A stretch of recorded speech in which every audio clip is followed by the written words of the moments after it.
continúe bendiciendo en esta tarde, que estamos en su casa para considerar su palabra en esta tarde. Qué bueno es hablar de la palabra del Señor. Es una bendición. Vamos a la carta del apóstol Pablo a los Filipenses, al capítulo 3. Filipenses, capítulo 3, verso 20. Dice así la palabra del Señor, Filipenses, capítulo 3, verso 20. Mas nuestra ciudadanía está en los cielos, de donde también esperamos al Salvador, al Señor Jesucristo, el cual transformará el cuerpo de la humillación nuestra para que sea semejante al cuerpo de la gloria suya, por el poder con el cual puede también sujetar a sí mismo todas las cosas. Amén. En esta tarde vamos a estar hablando de el rapto de la iglesia. Es un tema que le fascina a el pueblo cristiano, no voy a decir en general, pero una gran parte del pueblo cristiano le fascina hablar de ese tema, el rapto o el arrebatamiento de la iglesia. Antes quisiera identificar algunas fuentes que consulté en la preparación de este estudio, y creo que es bueno siempre identificar las fuentes. Es una manera de uno darle crédito, y también que los hermanos sepan que tratamos de consultar la mayor cantidad de fuentes posible en la elaboración de un mensaje como de este tipo. Bueno, nuestra principal fuente fue la Biblia, y pienso que esa debe ser nuestra principal fuente siempre, la Biblia. Pero después de eso también consultamos al doctor Elvis Calvallosa sobre este tema. Leímos también el comentario bíblico de William MacDonald. También escudriñamos sobre lo que enseña el doctor John MacArthur acerca del rapto de la iglesia. Y también estuvimos consultando en internet un website que se llama iglesiabautista.org. Esa fue la fuente que consultamos en la preparación de este mensaje. Pero nuestra fuente principal, reiteramos, fue la Biblia. Al hablar de este tema, tengo que decirle que muchos hermanos no creen como nosotros acerca del arrebatamiento de la iglesia o de cuándo va a ocurrir el rapto de la iglesia. Y son hermanos muy buenos, tengo que reconocerlo. Son hermanos que aman a Dios, que aman la santidad, que aman la pureza en la vida del cristiano. Sin embargo, su sistema escatológico es defectuoso en cuanto a los eventos que van a ocurrir en el futuro. Él visitó hace un momento a un puritano. La mayoría de los puritanos no creían en el rapto de la iglesia. Y los teólogos que pertenecen a esa corriente teológica de la teología del nuevo pacto, ellos no creen en el rapto de la iglesia antes de la gran tribulación. Más bien creen que la iglesia va a pasar por la gran tribulación. Sin embargo, en las Escrituras nosotros podemos identificar que no hay manera que la iglesia pase por la gran tribulación. ¿Por qué estos hermanos creen así? Bueno, porque ellos nunca pudieron identificar o nunca pudieron separar a Israel de la iglesia. Ellos entienden que Israel vino a suplantar, que la iglesia vino a suplantar a Israel, y aplican todas las promesas que conciernen a Israel, la aplican a la iglesia. Y eso comenzó desde muy temprano, pudiéramos decir desde el principio del año 300, cuando comenzó a desarrollarse ese sistema teológico. ¿Por qué? Porque ellos no veían a Israel por ninguna parte. Sin embargo, como dice el doctor Calvallosa, en el año 1948, este sistema escatológico sufrió un duro golpe, cuando la nación de Israel surgió de nuevo como nación, cuando las Naciones Unidas reconocieron de nuevo a Israel como una nación. Y ahí tenemos a Israel. Y todas las promesas que Dios hizo a Israel son aplicables a esa nación, porque está ahí como nación. Pero también tenemos a la iglesia, que no tiene nada que ver con los pactos que Dios le hizo a Israel, con las promesas que Dios le hizo a Israel. La iglesia está en un contexto de un interludio. Dios ha hecho una pausa, hizo una pausa en su trato con Israel, y entonces en esta dispensación trató o está tratando con la iglesia. ¿Por qué decimos que la iglesia no va a pasar por la gran tribulación? Bueno, en la carta del apóstol Pablo a los tesalonicenses, en el capítulo 1, podemos ver que allí el apóstol Pablo dice en el verso 10, y esperar de los cielos a su Hijo, el cual resucitó de los muertos, a Jesús, quien nos libra de la ira venidera. El Señor Jesucristo nos va a librar de la ira venidera, es decir, de la gran tribulación. Ahora, los teólogos del Nuevo Pacto, ellos dicen, sustentan su teología acerca de que la iglesia va a pasar por la gran tribulación, porque el Señor Jesucristo dijo que en el mundo tendremos aflicción. Bueno, todos los creyentes durante toda la historia tenemos aflicciones, pasamos por tribulaciones. Sin embargo, cuando la Biblia habla acerca de ese día o acerca de esa tribulación que va a venir en el futuro, usa el término gran tribulación.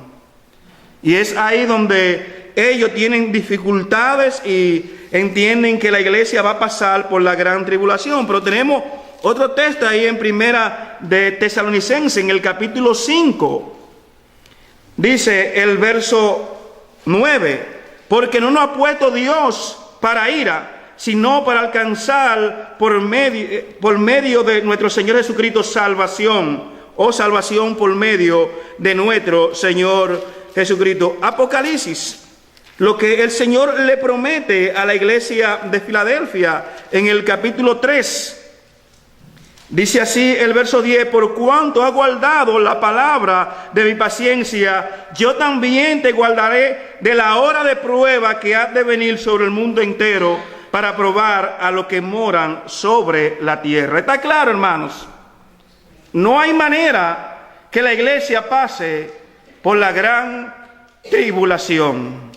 Pero ellos enseñan que la iglesia ha de pasar en su mayoría por la gran tribulación y que el Señor va a arrastrar la iglesia al final de la gran tribulación. Dice John MacArthur sobre eso, no tiene sentido. Dice el Does Not Make Sense, que el Señor se lleve la iglesia y la vuelva a bajar de una vez. No tiene sentido. Sin embargo, encontramos hermanos que piensan así. Ahora, durante el desarrollo de este mensaje vamos a ver algunas diferencias que hay entre la venida del Señor en gloria y el rapto de la iglesia. Vamos a ver la promesa del Señor acerca de su venida por la iglesia. Vamos a ver cómo será el rapto de la iglesia. Y por último, ¿qué debe estar haciendo la iglesia durante este periodo de espera? Es decir, mientras esperamos al Señor que venga por nosotros, ¿qué debemos hacer nosotros como cristianos? Vamos a ver las diferencias que hay entre el arrebatamiento de la iglesia y la segunda venida de Cristo en gloria. Primero, en el arrebatamiento de la iglesia, Cristo viene por su iglesia. Y lo pueden ver en Juan 14, del 1 al 3 y en 1 Tesalonicenses 4 del 14 al 17. Esto diferencia de la venida del Señor Jesucristo en gloria, en que cuando el Señor Jesucristo venga en gloria, Él viene con su iglesia. En el arrebatamiento de la iglesia, Él viene por su iglesia. Cuando Él se manifiesta en gloria, viene con su iglesia. Segunda diferencia, en el arrebatamiento de la iglesia, los cristianos nos vamos a reunir con el Señor en el aire. Lo pueden ver ahí en 1 Tesalonicenses 4, 13 al 18. En la segunda venida de Cristo en gloria, Él viene y pone su pie en la tierra. Dice allí en Zacarías que Él pondrá su pie sobre el monte de los olivos, y el monte de los olivos se partirá en dos, se formará allí un gran valle. Es decir, literalmente en la venida del Señor en gloria, Él pone su pie sobre la tierra. En el arrebatamiento de la iglesia, Él viene al aire y nos reuniremos con Él en el aire. Tercero, solo los que están en Cristo verán al Señor Jesucristo en el arrebatamiento de la iglesia. Los impíos no van a ver al Señor cuando el Señor venga por su iglesia. En su segunda venida en gloria, dice la palabra de Dios que todo el mundo le verá. Y eso lo pueden ver en Apocalipsis capítulo 1, verso 7. Dice: he aquí que viene con las nubes y todo ojo le verá. Quinto, el arrebatamiento de la iglesia puede ocurrir en cualquier momento. Él dice en Apocalipsis 3:3: vendré sobre ti como ladrón y no sabrá a qué hora vendré sobre ti. En su segunda venida, ya el mundo va a estar apercibido. ¿Por qué? Porque va a estar pasando por la gran tribulación, y al final de la gran tribulación es que Él viene con toda majestuosidad y gloria.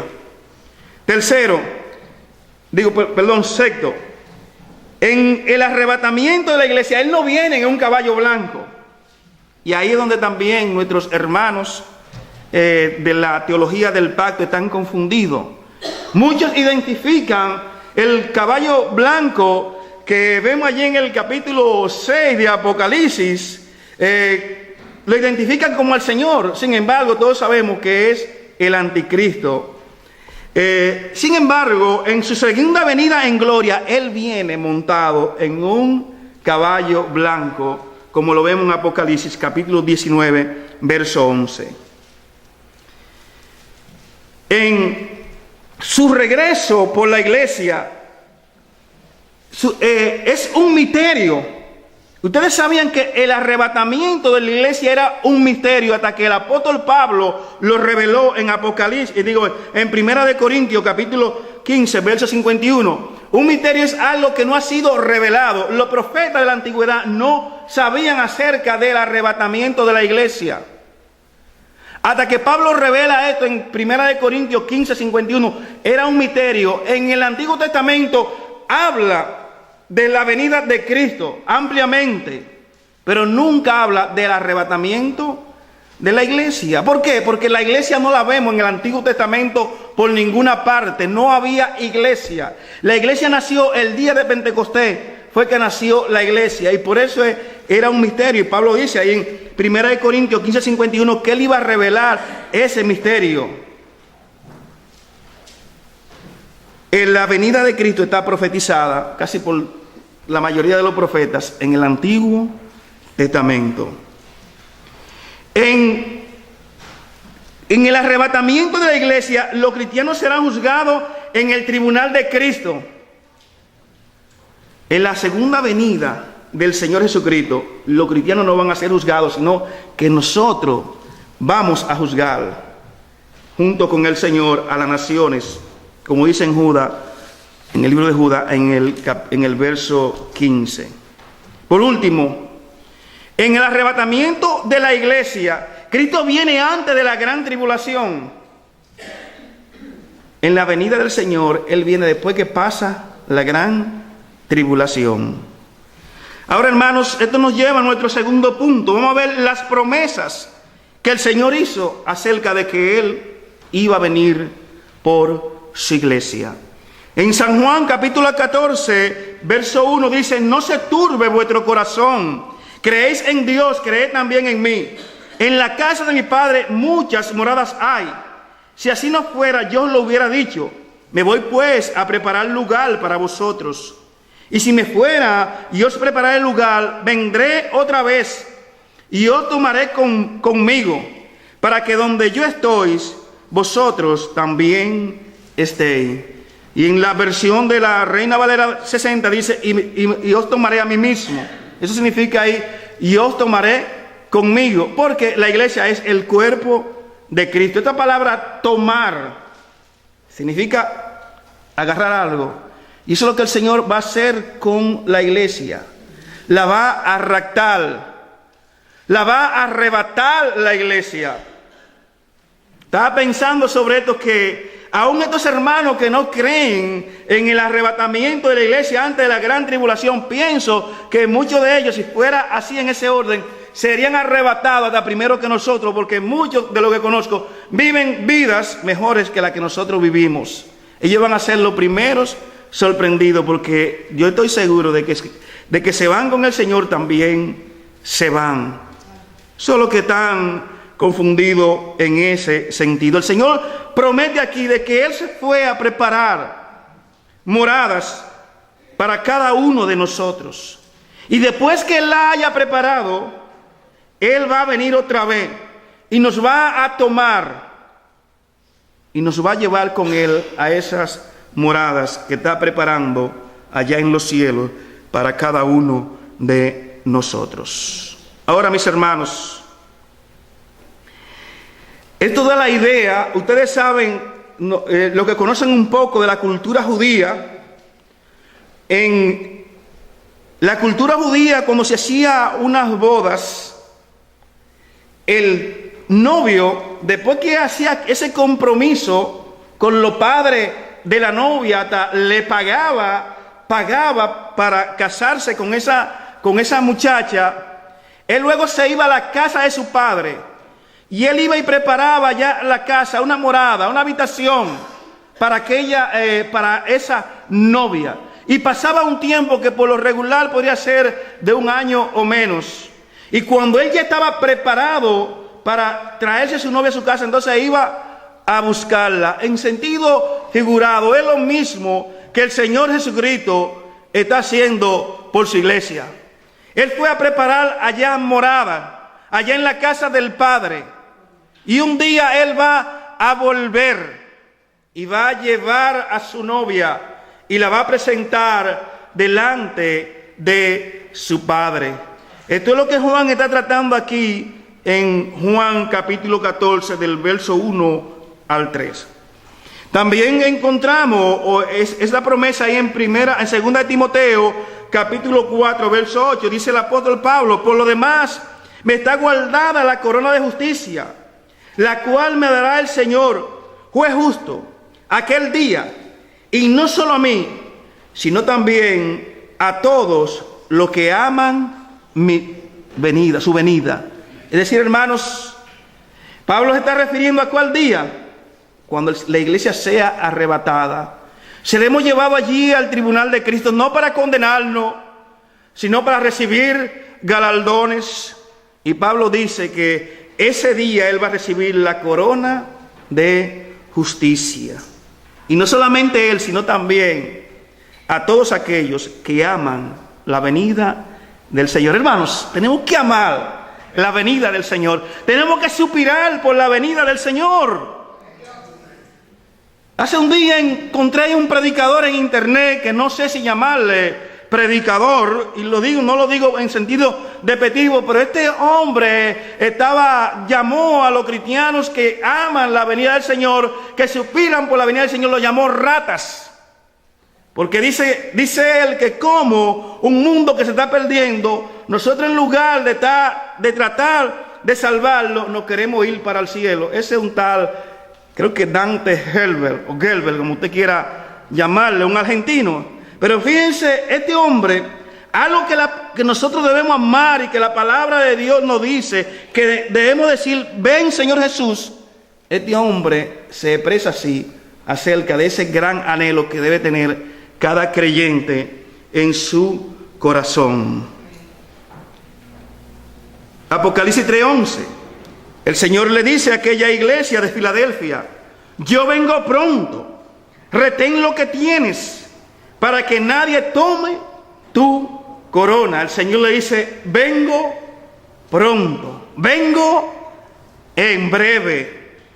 En Apocalipsis 22:7 dice: he aquí vengo pronto, bienaventurado el que guarda las palabras de la profecía de este libro. Hermanos, he aquí las promesas del Señor de que un día Él va a volver por su iglesia. Él va a volver a buscarte. Él va a volver a buscarme. Y a todos aquellos que aman su venida, Él va a venir a buscarlo. Esto nos lleva a nuestro tercer punto. ¿Cómo será el rapto de la iglesia? Vámonos a Primera de Tesalonicenses. Ahí en el capítulo 4, a partir del verso 13, el apóstol Pablo explica de cómo va a ser el rapto de la iglesia. Dice allí: tampoco queremos, hermanos, que ignoréis acerca de los que duermen, para que no os entristezcáis como los otros que no tienen esperanza. Porque si creemos que Jesús murió y resucitó, así también traerá Dios con Jesús a los que durmieron en Él. Por lo cual os decimos esta palabra del Señor, que nosotros que vivimos, que habremos quedado hasta la venida del Señor, no precederemos a los que durmieron. Porque el Señor mismo, con voz de mando, con voz de arcángel y con trompeta de Dios, descenderá del cielo, y los muertos en Cristo resucitarán primero. Luego nosotros, los que vivimos, los que hayamos quedado, seremos arrebatados juntamente con ellos en las nubes para recibir al Señor en el aire. Y así estaremos siempre con el Señor. Aquí explica Pablo cómo va a ser el arrebatamiento de la iglesia.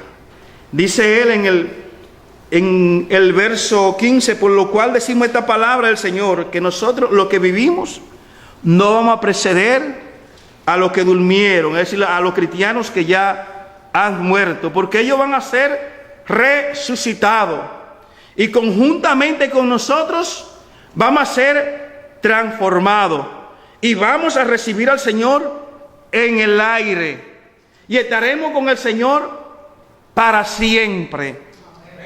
También en Primera de Corintios capítulo 15, también ahí el apóstol Pablo explica de cómo va a ser el rapto de la iglesia. Primera de Corintios capítulo 15, verso 51. Dice así la palabra del Señor: he aquí os digo un misterio.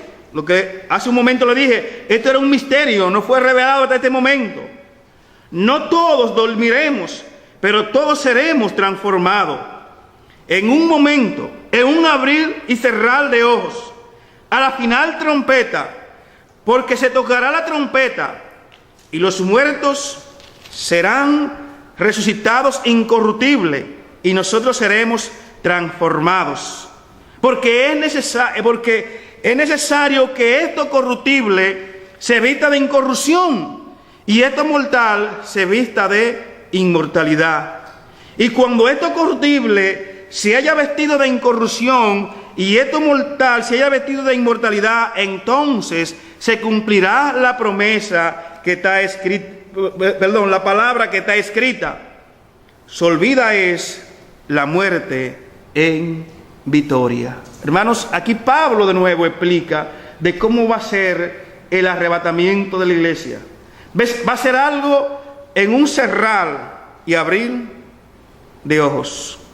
Cierre los ojos, ábralo, cierre los ojos, ábralo. Así va a ser el arrebatamiento de la iglesia. Y los muertos en Cristo van a ser resucitados incorruptibles.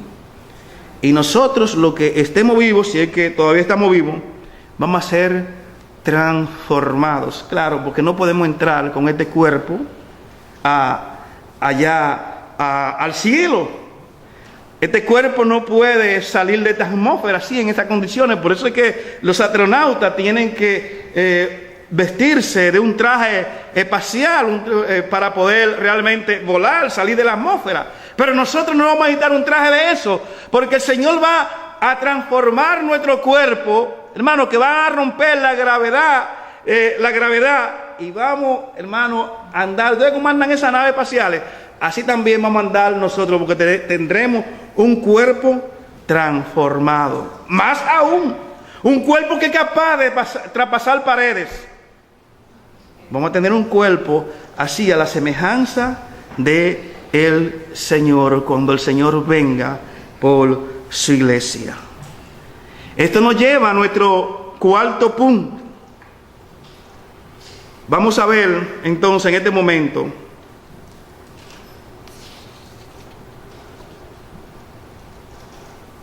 algo que debe entonces a nosotros llevarnos a la reflexión. ¿Qué debe hacer la iglesia durante la espera del Señor? Para mí, de todo lo que he dicho, lo más importante es esto, lo que voy a decir a continuación. ¿Qué debemos estar haciendo nosotros, los cristianos, mientras el Señor viene? Hermanos, la venida del Señor no es como un romanticismo. No debe ser algo romántico en nuestra vida. No debe ser una ilusión.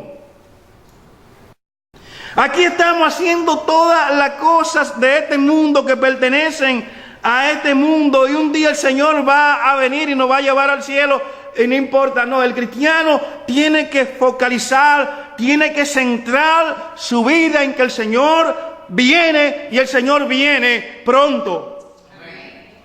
Los cristianos del primer siglo, hasta el saludo de ellos se caracterizaba en esa esperanza de gloria.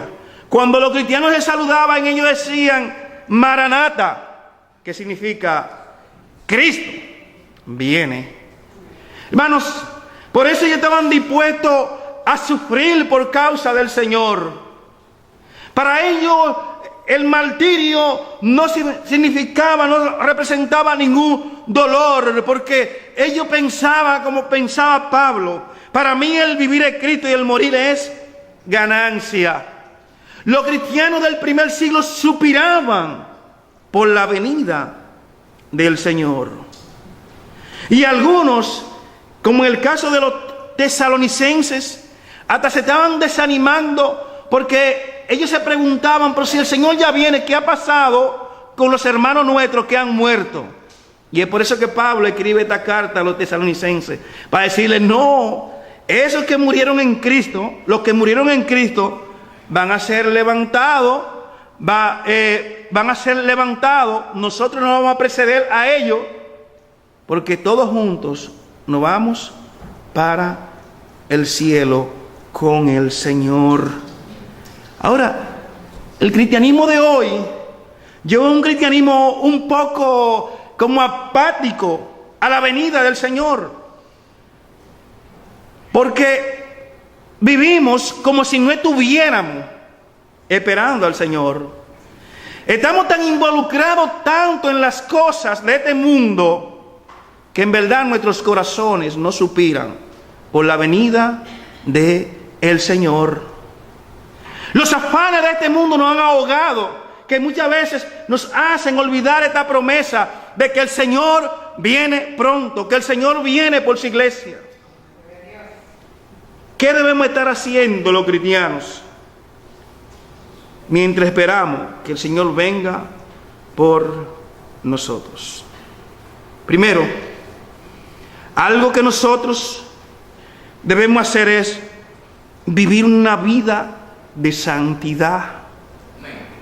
Hermanos, todo aquel que espera al Señor debe estar viviendo, debe procurar la santidad en su vida. Dice en 2 de Pedro, capítulo 3, verso 11 al 14, puesto que todas estas cosas han de ser deshechas, ¿cómo no debéis vosotros andar en santa y piadosa manera de vivir, esperando y apresurándoos para la venida de Dios, el cual los cielos encendiéndose serán deshechos y los elementos siendo quemados se fundirán? Pero nosotros esperamos, según sus promesas, cielos nuevos y tierra nueva, en los cuales mora la justicia.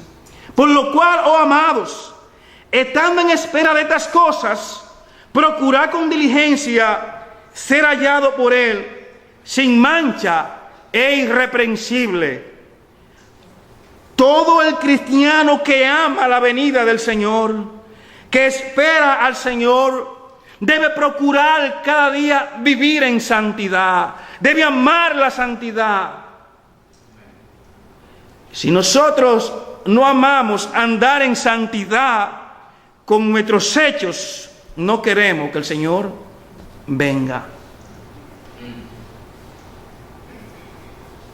Hermanos, yo pienso que nunca debemos exagerar. Hay algunos que piensan que yo exagero con el asunto del tema de la santidad. Yo pienso que nunca se va a exagerar en cuanto se hable de la santidad, porque nuestro Dios es un Dios 3 veces santo. Y eso habla de un superlativo, porque en el hebreo no hay la manera de cómo hacer superlativo. Y para decir que Dios es santísimo, entonces se usa 3 veces santo en el idioma hebreo. Nosotros debemos abundar cada día en la santidad. Otra cosa que el cristiano debe estar haciendo, aquel que espera verdaderamente a su Señor, debe impulsarnos cada día a purificarnos. Santidad es apartarnos del mundo. Dios quiere un pueblo para sí, un pueblo celoso de buena obra. Dios no quiere ver a los cristianos andando con lo mundano y andando en cosas mundanas. Dios aborrece eso. Y esa es santidad, apartarse para Dios. Pero también aquellos que aman la venida del Señor, debemos entonces purificarnos. Dice en 1 de Juan capítulo 3, verso 2, amados, ahora somos hijos de Dios y aún no se ha manifestado lo que hemos de ser. Pero sabemos que cuando Él se manifieste, seremos semejantes a Él, porque le veremos tal como Él es. Y todo aquel que tiene esperanza en Él se purifica a sí mismo, así como Él es puro. Todo aquel que tiene la esperanza de que el Señor va a venir, se purifica a sí mismo. No tolera el pecado en su vida. Todo lo contrario, hay una actitud de aborrecer el pecado. Hermanos, y todo lo que esperamos al Señor, diariamente debemos purificarnos.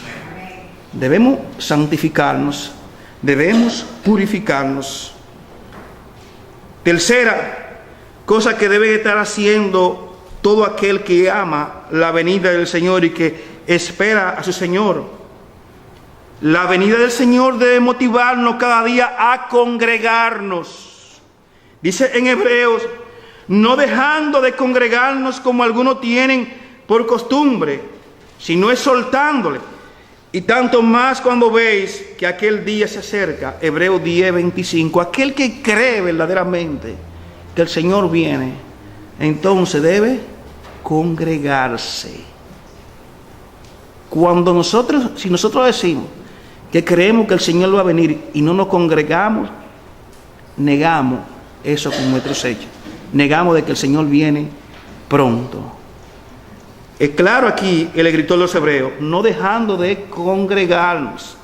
Ya como algunos cristianos tenían por costumbre, ¿cuántos cristianos aquí tienen por costumbre ya no congregarse, que vienen ocasionalmente a la iglesia? Hermano, si espera al Señor, debe entonces congregarte.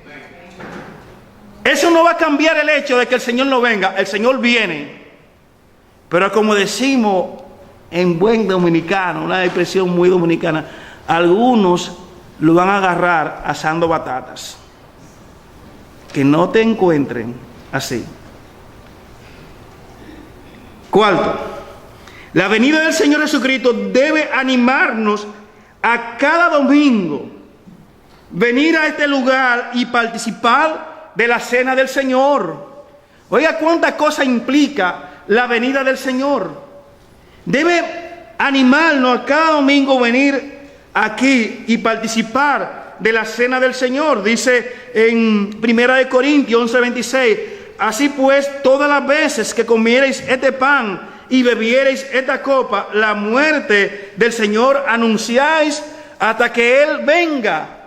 Hermanos, nosotros a través de estos símbolos estamos anunciando la muerte del Señor hasta que el Señor venga. Hermanos, no debemos despreciar la mesa del Señor, porque esto nos recuerda a nosotros también de que el Señor viene. Y si algo a mí me fascina de las asambleas es que cada primer día de la semana podemos reunirnos y participar de estos símbolos. Hermanos, no muchas iglesias hacen eso, pero nosotros no debemos hacerlo por ninguna tradición, no hacerlo por ningún sentido religioso. Debemos hacerlo, hermano, porque sabemos que estamos recordando al Señor, estar conscientes de eso y también de que estamos anunciando la venida del Señor. Quinto, la venida del Señor Jesucristo nos invita a ser pacientes, hermano. Muchos a lo mejor están desesperados. ¿Y cuándo es que el Señor viene? Y aún en las pruebas que pasamos de este mundo, hermano, un día todo va a pasar. Un día todo va a acabar. Las aflicciones por las que estemos pasando, debemos esperar con paciencia. Dice en Santiago 5:8, tened también vosotros paciencia y afirmad vuestros corazones, porque la venida del Señor se acerca. Santiago 5:8. Hermanos, debemos esperar con paciencia, pero además debemos afirmar nuestros corazones. El que está firme, mire que no caiga. Debemos afirmarnos. Si usted está un poquito debilitado, vamos a afirmarnos en los caminos del Señor, porque el Señor viene, mis hermanos. 6. La venida del Señor debe obligarnos a cumplir con la gran comisión, hermanos. ¿Sabe cuál es la gran comisión? El Señor comisionó a los discípulos a que fuesen por todo el mundo y predicar este evangelio. ¿Sabe que el Señor va a venir cuando se complete el número de los salvados? Y si usted anhela que el Señor venga, pues entonces debe desear que la gente se salve, pero no solamente desear, debe salir a predicar este evangelio para que se complete el número del salvado, porque cuando se complete el número del salvado, entonces el Señor va a venir. Marcos capítulo 16, verso 15 al 16, y le dijo, id por todo el mundo y predicar el evangelio a toda criatura. El que creyere y fuere bautizado será salvo, mas el que no creyere será condenado. Hermanos, ¿cómo estamos nosotros en la predicación del evangelio? ¿Qué estamos haciendo por las almas que se están perdiendo? Saben, hermanos, que muchos de nosotros estamos allí como Jonás. Jonás estaba allí en el barco, había bajado allí al barco y estaba durmiendo. Mientras el barco se hundía, mientras el barco de este mundo se hunde, mientras los ninivitas iban a descender al infierno, Jonás estaba durmiendo. Y veo una iglesia durmiendo mientras los impíos cada día descienden al infierno. ¿Es eso amor? Miren, sin importar lo que usted pueda creer acerca del tema de la salvación y de los salvados, estamos todos obligados a predicar el Evangelio. Charles Spurgeon, el príncipe de los predicadores, él creía que solamente un grupo de personas iban a ser salvos, los que fueron elegidos antes de la fundación del mundo, pero nadie predicó más el Evangelio en su época que él.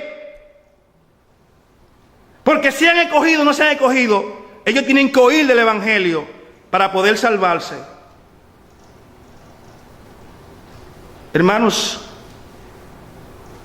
¿estamos cumpliendo con la gran comisión?